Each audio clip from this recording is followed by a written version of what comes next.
Today we're going to discuss about question asking, or how to ask question, the art of questioning. So in my career as a vet, as you can guess, we have to ask a lot of questions because for the most obvious reasons, the pets can't talk. They can't tell us exactly what's happening. So we have to glean a lot of information from the pet's carer, and you really hope that they know what they are sort of saying, and you get the information they want. And that really is the difference between a good pet carer and one that doesn't pay too much attention to the animals. So why do I say that is art? Because asking questions isn't as straightforward as you think. Let me give you a perfect example. So I had a patient who came in, a little 3-year-old dog that came in with diarrhea, and I asked a question. May I ask, has your what does your dog eat? Then invariably most pet owners, they will say pet food of some sort, and this particular owner said, yeah, it's given some dog food. So I asked, okay, does the dog eat anything else? I said, no, it doesn't, just dog food. So, and with that, I proceeded with my examination.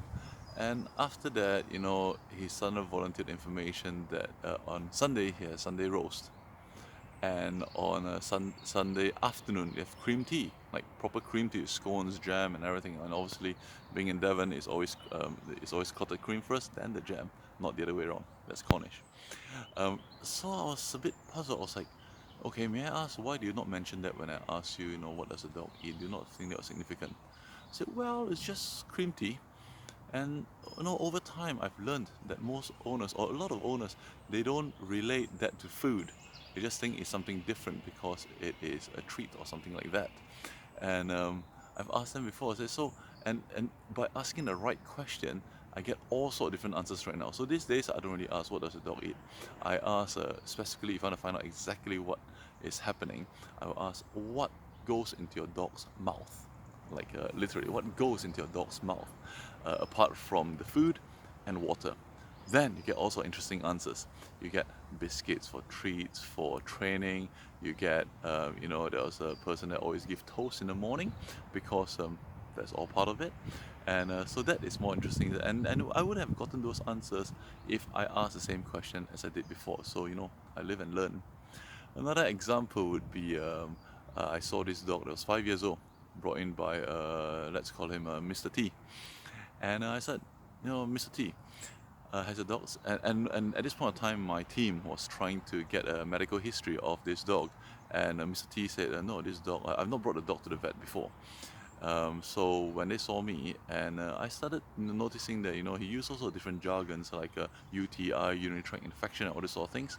So I was a bit interested and puzzled. I was like, it sounds as though those are quite specific jargon. So may I know it's quite specific terms? May I know where to get those terms from? And so, oh yeah, the vet told me. Then I'm like, sorry, what vet? I thought you said it. Yeah, this dog has never seen a vet. I said, no, I've not brought the dog to the vet before, but my wife did it. Has been going to see the vets for a few different issues. I was like, right, okay. So you see how asking the question of, have you brought the dog to a vet before, is very different from, has your dog seen a vet brought by anybody before?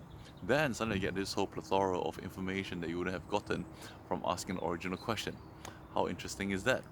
So my last example would be, there was this particular owner who sort of they came in and they said that, okay, my cat is not well, okay, and this actually happened to my colleague, and she said, okay, can you tell me anything specific? Oh yeah, it's just not very sure. It's just not eating well. It's just not very well. It's not eating well and things like that. It's just a bit off color. And my colleague was saying, ask all the usual questions. Has it got diarrhea? And all these sort of usual vetty questions, and nothing too specific. After clinic examination, couldn't see anything too dramatic. And my colleague was saying, I think the next step is for to do a blood test really to find out what's happening. Then they said, and this is 20 minutes later. Then they said, actually, just had some, just this cat just had some kittens last week. And my colleague was like, do you not think that was interesting? That was important information that I should have gotten at the very start of the consult, not like 20 minutes later. And the pet owner simply said, but you didn't ask me.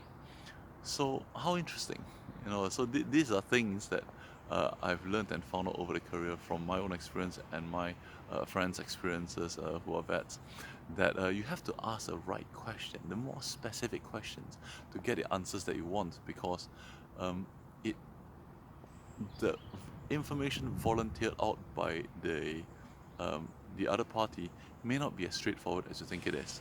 In your mind, you think it is such an obvious question. In their mind, they're just answering the question that you just asked them.